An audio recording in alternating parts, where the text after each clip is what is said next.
really know what makes a great city work, you have to peel back its skin and expose its secret life force. A system of incredible complexity and technology that millions depend on, but few understand. A fantastic voyage now begins, a journey deep inside the world's mega cities.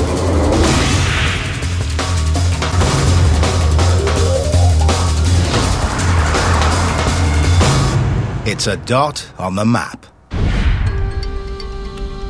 It's a financial powerhouse living on the shadow of a communist giant. A fly speck on the edge of Asia's largest country. A peninsula bounded by more than 200 islands, only a handful of them inhabited. With more people than the entire nation of El Salvador, Hong Kong is one of the most densely packed cities on Earth.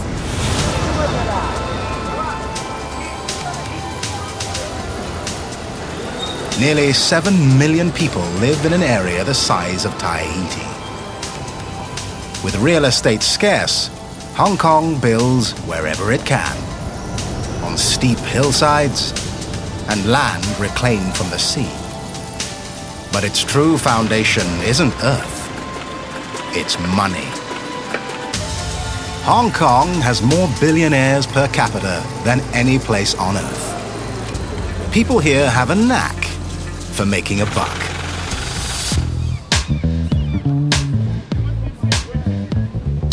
That's my town, that's my hood. Welcome to Hong Kong. Like the city where he was born, Jackie Chan is a money-making machine.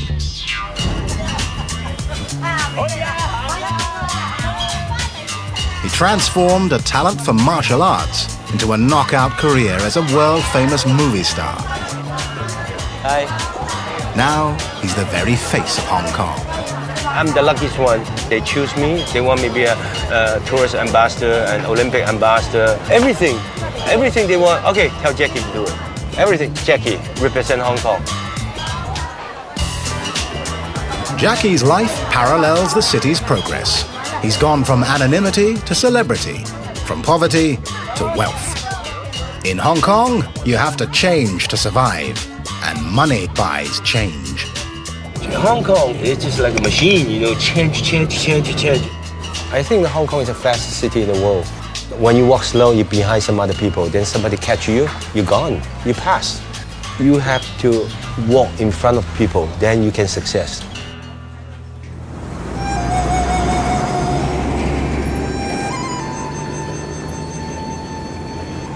Only in Jackie's lifetime has his hometown learned to walk in front. One of the main reasons? Hong Kong is blessed with one of the world's great natural anchorages. Victoria Harbour. For centuries, it harbored only fishermen and pirates. Then, in 1839, the British dropped anchor. They turned a rustic village into a crown jewel. A financial juggernaut built on the power of trade. Containers flowed from this port to the far reaches of the world. In 1997, this priceless jewel was returned to China. The British left, but ships still come and go, laden with an ocean of containers. Welcome to the container yards.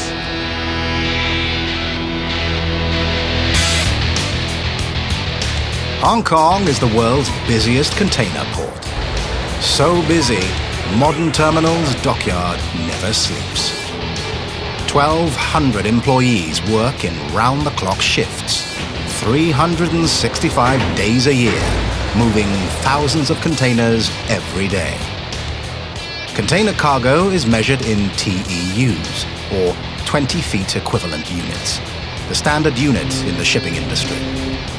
But General Manager Ronnie Chan doesn't see TEUs, he sees dollars. This here is the movement of the economy. Last year in Hong Kong, we have 20 million containers going through Hong Kong. And that's containers for food, for raw material, for finished products, all sorts of things. And that's how you keep the economy going. It's also what keeps Ronnie going. This is the little boy's dream, moving heavy stuff with big equipment. These are what's known as the key crane, my favorite piece of equipment. This is the equipment that makes the money. The key crane is the toy here, but this is a money-making toy. And this is not as simple as it looks. A key crane weighs 900 tons, 4 times the weight of the Statue of Liberty. It's so heavy, it has to move along the dock on railroad tracks to line up perfectly with a ship. The key cranes should be all ready before the ship comes in, meaning that they are all lined up already, okay? If the key cranes are not lined up, it will be late, too late. We'll be losing time. In a place where time is money, not one motion is wasted. See this thing going up?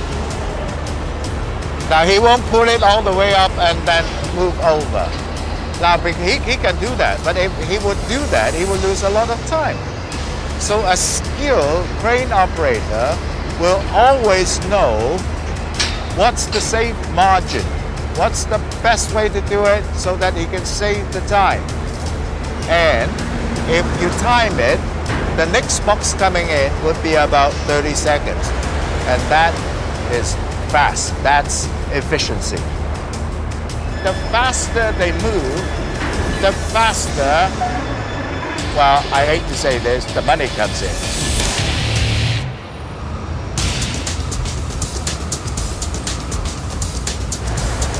Modern terminals is Hong Kong in microcosm. A lean cash cow that never stops producing.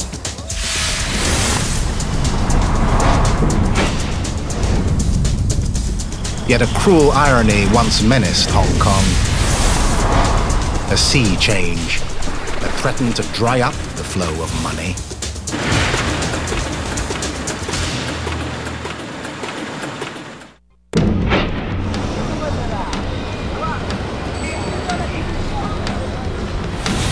Imagine borrowing a priceless jewel for 100 years. For a man, a century is an eternity. You don't worry about returning the jewel. You'll die long before the deadline. But for the world's oldest nation, a century is merely a moment. In 1898, China signed a treaty with Great Britain to lease territories around Hong Kong for 99 years. As the end of the lease approached, China asked for its jewel back. As part of the treaty, China's communist leaders promised not to disturb Hong Kong's capitalists. They call their policy one country, two systems.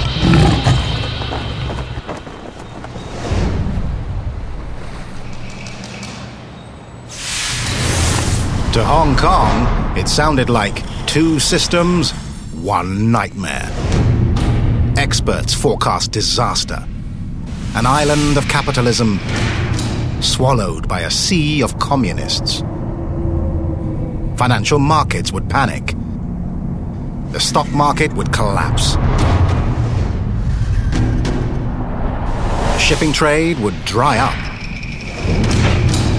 Worst of all, the city's backbone, its banks, would pack up and leave. Yet, one bank refused to budge. In a bold statement, it declared capitalism was here to stay, and made its statement in $1 billion worth of concrete, steel, and glass. Conceived as the best bank building in the world, the Hong Kong and Shanghai Bank headquarters is a model of construction. It reinvented the office tower. What makes this building so special is the innovation of Hong Kong's people. We all know technology development was advancing rapidly back then. Manual banking operations became computerized. This building needed to be modernized to keep up with the development. P.Y. Lee has worked here since day one. An engineer in 1985, he now manages the entire tower. Erected on a tiny footprint, the building had to be prefabricated largely off-site. But made in Hong Kong, it wasn't. Like the city itself, the building has foreign components. Steel was made in Britain, glass in America. A skyscraper built all over the world and shipped in piece by piece. With no margin for error, the precision of the engineering was unprecedented. Simply put, the pieces fit. Some can even be rearranged. We don't have to demolish anything to change the layout. It's like building with Lego blocks. You can easily manipulate any of the pieces. Every interior surface, every wall and floor is movable. So is the building's very infrastructure. Electrical wires, computer cables, air conduits, all can be rerouted without disturbing a single piece of drywall. For example, if the air conditioning system needs to be rearranged, we only have to remove the vent pipe and put it to the other place. Then we cover the vent outlet which is not in use. These designs still considered very technologically advanced.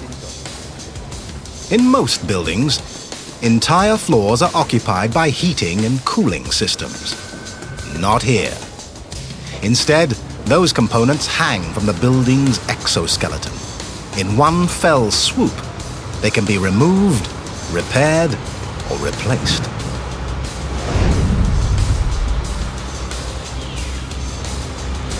The jewel in the building's crown is a computer-controlled sun scoop.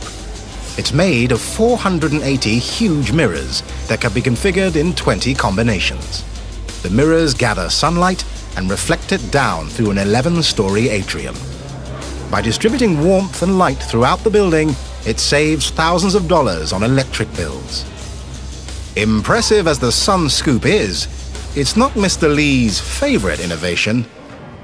This is the document train. Why?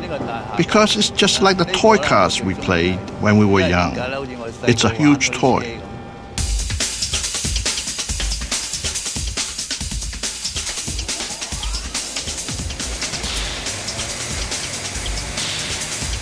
The document train is actually 120 cars running separately on a single line.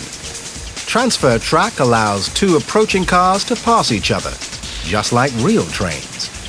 Each car can carry 20 kilograms of paper. Each day, they carry almost 3,000 documents. Fully loaded, they can move the weight of a sport utility vehicle. The train is modeled after a system for delivering parts across a sprawling factory floor. It travels through the skyscraper on 543 meters of track, about the length of 2 Eiffel Towers laid end to end. Like its toy counterparts, the train runs on electrified track. Grooves within the track hold the wheels fast to prevent derailing. The train is so stable, it can carry precious banking documents in any direction, even upside down. Now that's financial security. In Mr. Lee's eyes, this skyscraper achieves the height of perfection. It has to. In a city where land is scarce, there's no room for error. Between the blueprints and the cornerstone, this megacity sometimes consults its own kind of expert.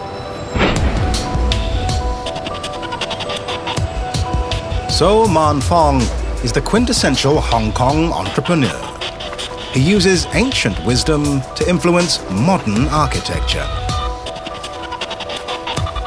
Feng Shui is the Chinese art of creating the perfect environment. Most famously used in the hideaways of Hollywood, it's about far more than rearranging the living room. It's about harnessing the flow of energy. Feng Shui means wind and water, but its origins lie in the scientific study of space. Feng Shui is about the influence of the 9 planets on the Earth. The Chinese people calculated how the sun's rays and the rotation of the planets affected the Earth. The locations that cause sickness, bring wealth, or foster good relationships are calculated by observing the constellations. By analyzing the heavenly and earthly elements of Feng Shui, Master So can determine the most prosperous layout for a room, a building, even an entire city.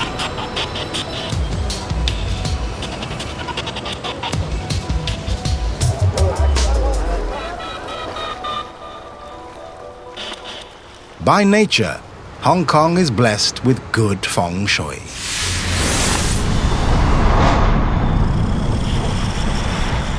In the science of Feng Shui, wide mountains connote wealth, narrow mountains, poverty. The hills of Hong Kong are rounded and rich. Energy should never flow out of control. In Hong Kong, winds are mild. Victoria Harbour is naturally profitable, wide at the mouth, tapering as it goes. Translation: money flows into Hong Kong faster than it leaves. The harbour itself is large and winding, which gives the city more room to prosper. The result? Wealth. Like a modern stock market, Feng Shui prizes stability and hates uncertainty. Design should follow wind and water, not fight them. Small wonder the heart of Hong Kong, the financial district, goes with the flow. Where I'm standing has the best Feng Shui in Hong Kong, but the best of the best Feng Shui is the HSBC. These 2 escalators are for the customers. They don't have as good Feng Shui as the ones used by the bank staff. Therefore, bad luck escalators are for the customers, good luck escalators are for the staff. As a result, the bank can increase its revenue. Besides having good Feng Shui, HSBC is also an important symbol. All the people who come to Hong Kong look at it. It represents Hong Kong after all. Like the city it symbolizes, the building is a success story. Banks not only stayed in Hong Kong after the handover to China, they thrived. Yet, decades after construction, an urban legend persists. Some say the building is built to be taken apart. The Hong Kong and Shanghai Bank building was designed when skeptics of the handover feared the Chinese army would one day march in. Because bankers hate risk, some people believe this icon of stability has a built-in escape hatch. Legend has it, the design is so clever, the entire building can be dismantled and shipped out.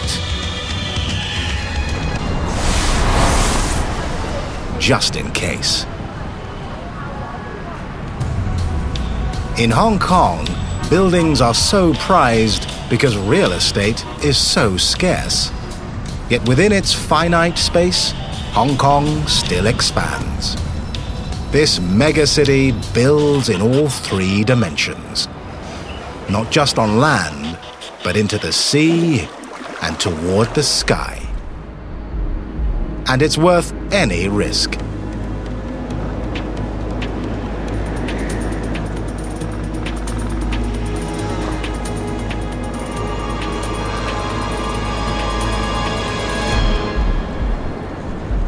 Shirley Sit works without a net. She's one of half a dozen women in the entire city who erect bamboo scaffolding. Pressed for space, Hong Kong melds ancient techniques and modern technology to build more room. When there's no more space on the ground, you have to go up.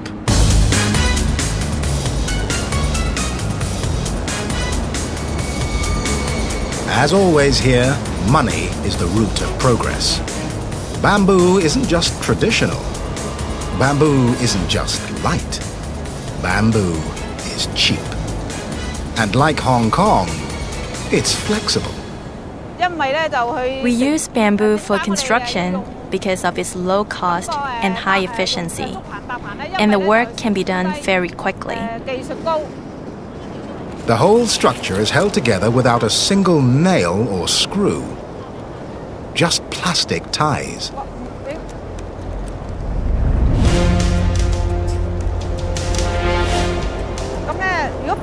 If it's tied here and connected to that scaffolding, it won't be shaky. Let me show you. Tightening it, hold it there. Wind it hard until it forms a knot. Tuck it in hard. It will be very tight and stable. It's stable, for now. But there's a downside to natural materials.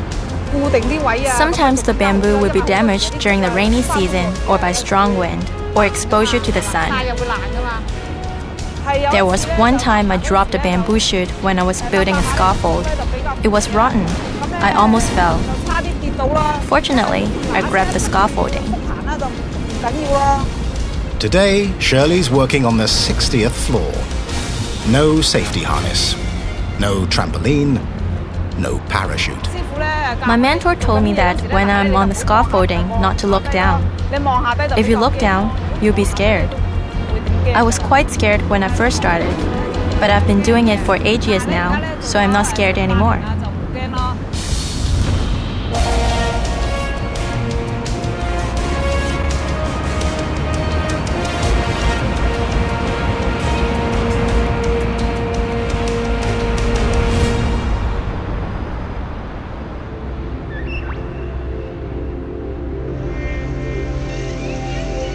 The higher you build, the greater the risk. But with so little land, Hong Kong has no choice but to reach for the sky. In its never-ending evolution, this megacity has built a skyline like no other. Look, you never see some other place like that. Because we have a small island. You have to build a building 1, 2, 3, 4. One by one. It's not like some other country, the city planning. One building, a lot of car park, another building. But in Hong Kong, we have a tiny place. A tiny place with big dreams. To secure its future, this megacity will build like no other. Bridges to the world.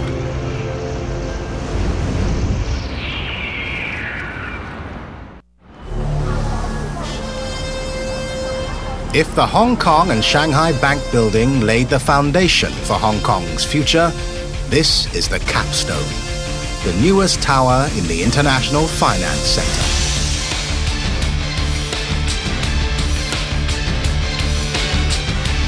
Designed by world-renowned architect Cesar Pelli and completed in 2003, it's the new symbol of this megacity. Welcome to the tallest building in Hong Kong.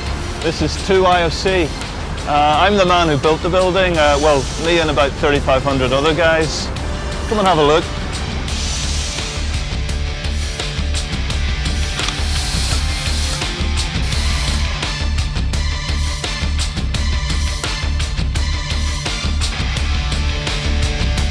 Project manager David Dummigan oversaw construction, from blueprint to ribbon cutting. At 420 meters, number 2 IFC is the 6th tallest building in the world. We have 88 stories, 11,000 windows, 62 elevators, and the building weighs in at a mere 500,000 tons. To build it, they had to move not just heaven and earth, but sea. A few years ago, for me to be here, I'd have to be walking on water. Bounded by water, Hong Kong is awash in cash, but short on space. The city couldn't survive with so little land. So they made more.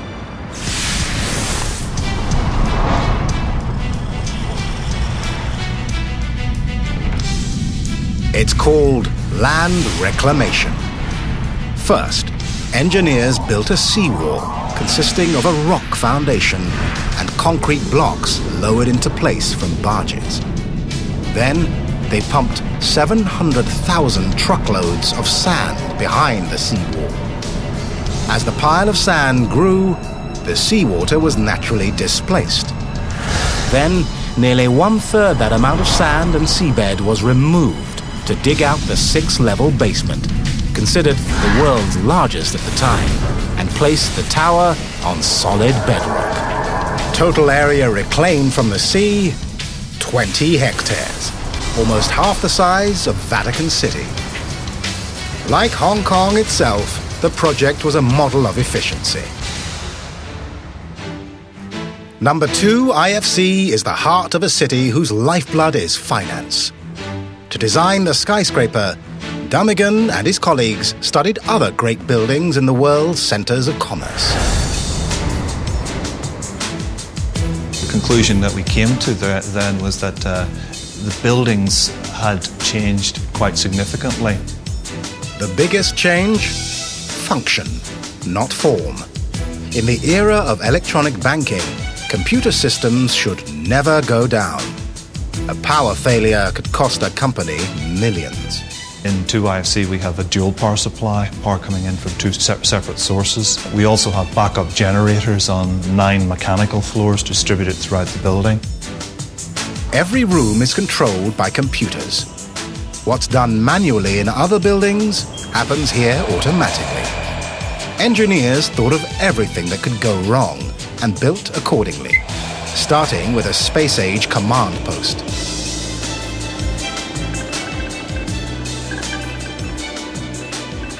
Safety and security of the tenants is our #1 priority. We have a total of 800 closed-circuit television cameras. All of those cameras can be controlled from here. We have a total of 4 emergency escape stairs. Those staircases are pressurized, which means that even when the doors are open, smoke from a fire on any floor cannot come into the staircase.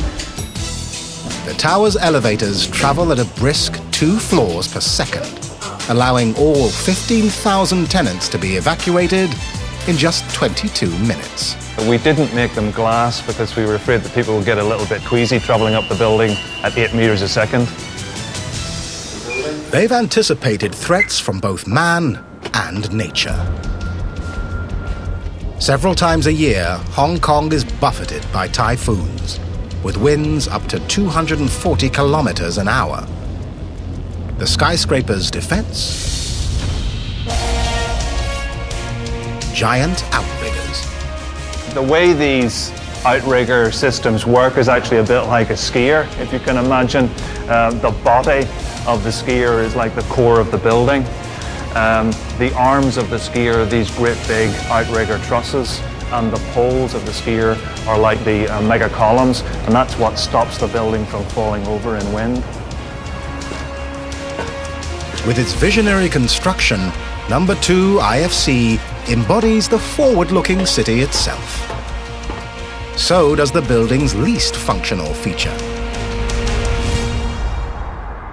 The fins at the top of the building were designed by Cesar Pele to represent the fingers of hands, and this symbolizes the spirit of the Hong Kong people, always reaching for the sky.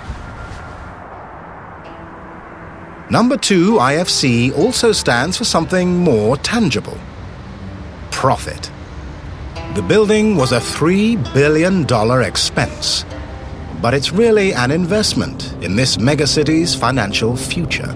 We believe that if we had not built this building here in Hong Kong would have lost some of its edge in the region to some of our competitors in the area, like Singapore and more recently Shanghai.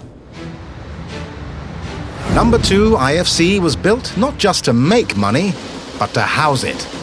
The top 14 floors are occupied by the Hong Kong Monetary Authority, a pivotal agency in a city that runs on finance.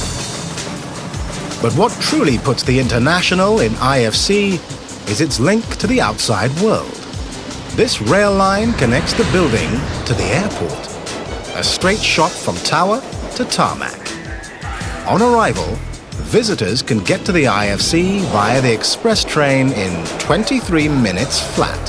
So there's no time wasted traveling from the airport into the city, which is a big problem with other major financial centers of the world today.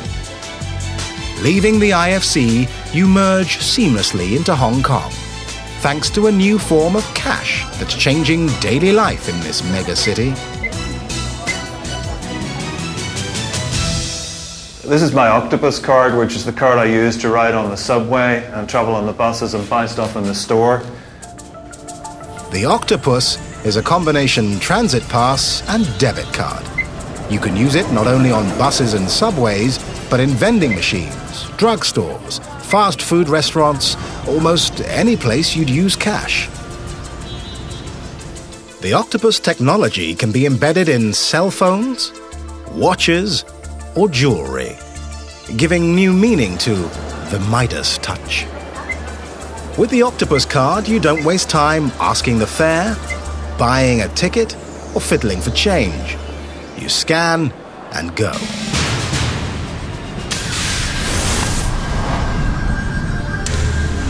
As it spreads its tentacles across Hong Kong, the Octopus is changing the flow of commerce within the city. But the volume of commerce is about to change too. No city built on commerce can remain an island. Hong Kong maintains strong links to the world by sea and air. But now it's forging a new link, an unprecedented feat of engineering. The grand vision: build new bridges of trade throughout the region. And build they will, in a big way.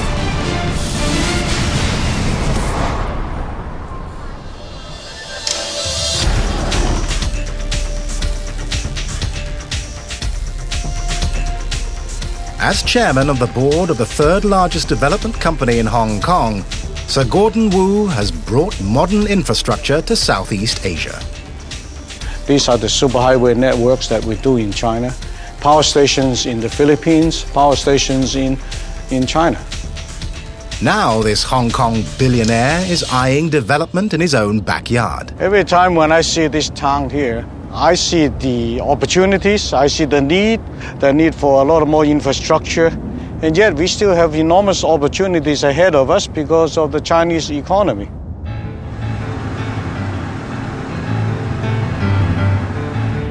All its life, Hong Kong has forged ties to the West. Now Sir Gordon wants to bond with the East. To him, the Chinese dragon is a cash cow. Just next door, Guangdong province has 10 times the population of Hong Kong. Sir Gordon aims to get a lot more of their business. His avenue, a marvel of engineering, a giant Y-shaped bridge linking Hong Kong to 2 points in mainland China. This is where Hong Kong is. We are standing here.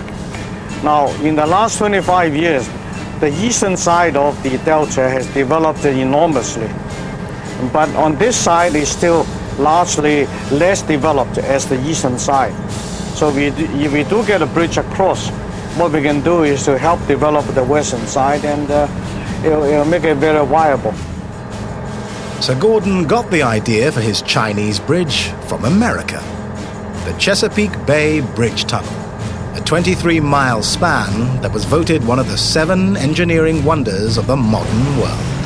If the Americans can build something like this in the 60s, I said, well, I'm sure we can do it in the last half of the century.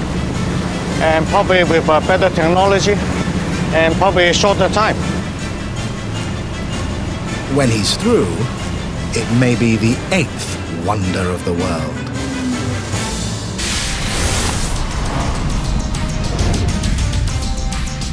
The bridge will begin at the tip of Hong Kong's Lantau Island and head across the mouth of the Pearl River. But midway across, the bridge changes course. To preserve a shipping channel, engineers will route the bridge through a tunnel 3 kilometers long, connected by 2 man-made islands. Just past the midpoint of its crossing, the bridge becomes a true marvel of engineering. It splits. Y-shaped spans will make landfall in the Chinese cities of Zhuhai, an industrial powerhouse, and Macau, the region's gambling mecca. Total length, 29 kilometers, making it the world's second longest bridge.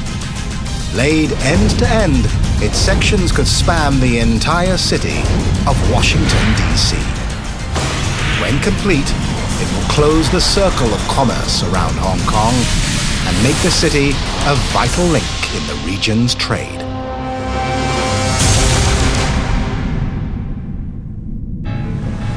A true Hong Kong entrepreneur, Sir Gordon sounds confident for a man investing his own money.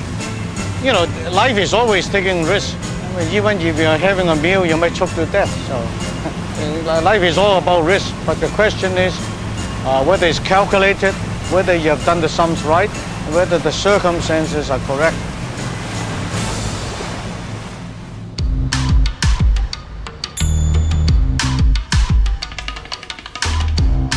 I'm going to my restaurant, one of my restaurants. I have a 26th restaurant in town. Think Jackie Chan and you think movie star, not business mogul. But in a city held together by money, it pays to diversify. I have a clothing line, I have a restaurant, I have a movie, I have a camera rental, and besides that I have merchandising, producer some movie, producer some TV program, and I forget. That's one of my restaurants. Please come.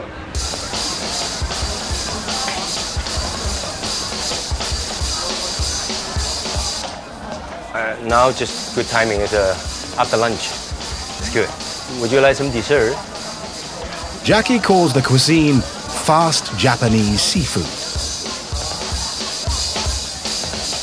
Light fare that fills a Hong Kong appetite. They want fast, they want quick. They sit down, they pick up the food, they pay, they run. Because time is money. Jackie is succeeding where others failed because he added a missing ingredient: change. Before some other people, they're kind of like a bankrupt. Then I take over. Then I take over, I change. I change the model, I change the image, I change the look. The people teach me. I'm learning. I'm not like a movie. Movie, I'm still learning, but business, I'm just like a beginning. I just like a kindergarten kid. But the kid is a quick learner. And this day, everybody have a telephone, and sometimes they're out of the battery. So you can take your telephone, charge, and charge here, and you lock it. When you finish your lunch or finish dinner, then you have a full battery telephone. And I'm thinking about these kind of things. If you want to survive in this kind of business, you have to change. Jackie embodies Hong Kong's success. To become the best, you have to evolve. No change, no progress. Everybody have your own style. But when I was young, I don't know what's my style.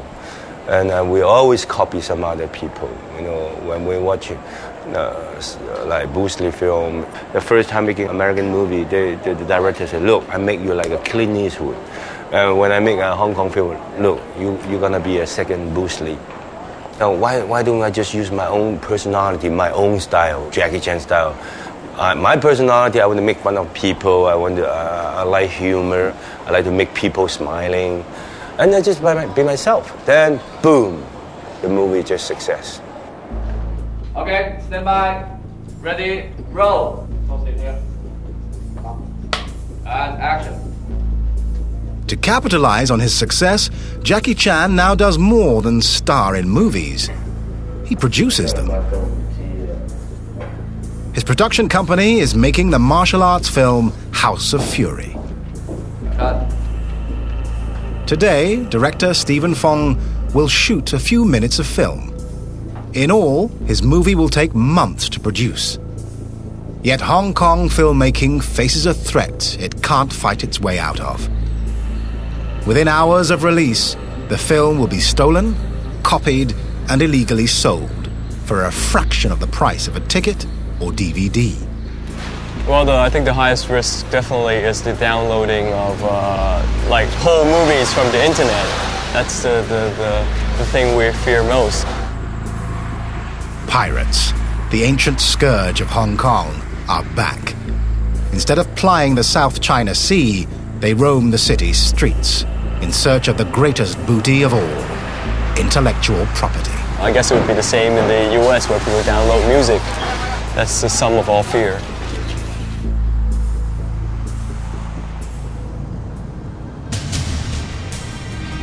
Hong Kong survived the high seas pirates. It may survive the video version. But now, the most treacherous form of piracy looms. It comes in disguise and threatens to plunder the city of its most treasured safeguard. Money is the ultimate leap of faith. It's a symbol of wealth, not wealth itself. On its own, it's not worth the paper it's printed on. Once backed by gold, it's now backed by trust. But in Hong Kong, where money is the key to survival, trust can be bankrupted by a paper-thin wedge of deceit. Counterfeiting. The old Hong Kong currency has been used in Hong Kong for more than 10 years. We thought we needed to add some new anti-fraud features to our new currency.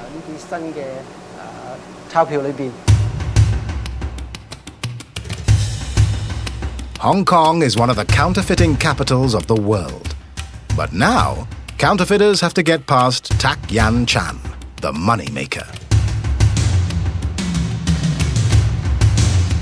His job? Use new technology to safeguard Hong Kong's most valuable piece of infrastructure, the money itself. If time is money, Mr. Chan doesn't waste a minute. In 1 hour, he can print $250 million worth of banknotes. But engineering the notes took 2 full years. The result? One of the world's best guarded currencies. To understand what makes it so secure, you need a view no one's ever seen. Inside the bills themselves. Among the security features, ink that changes color as the angle of viewing changes. A metallic security thread woven into the paper with holographic images. A barcode visible only under ultraviolet light.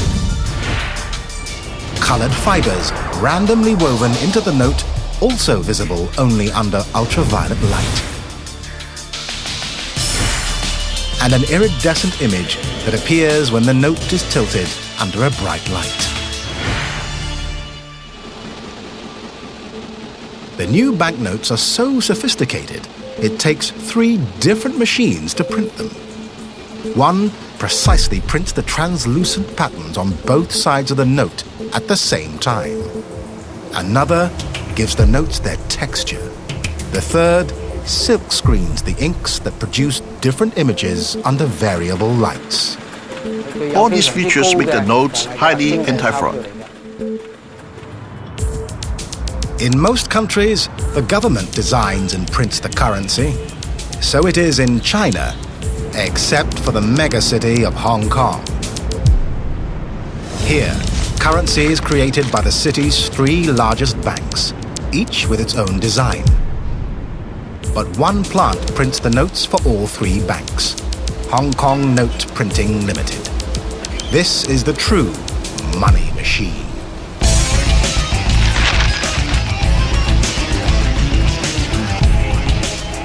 In a typical year, the plant prints about 320 million notes. and pumps the lifeblood into Hong Kong.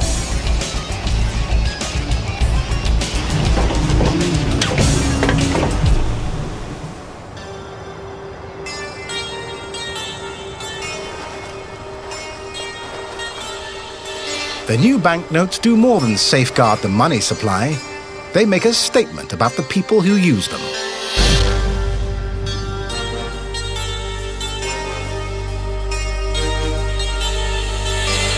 Hong Kong people know if you're not working hard enough, you're gone. So I will never give up, always work hard. That's my spirit. Heart and soul of the city are the people. The people here always hustling, always bustling. I think the pace here is faster probably than Manhattan, New York.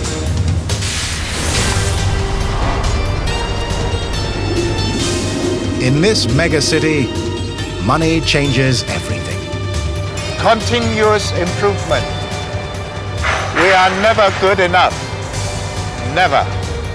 We are improving every day, bits by bits, but we are moving forward all the time.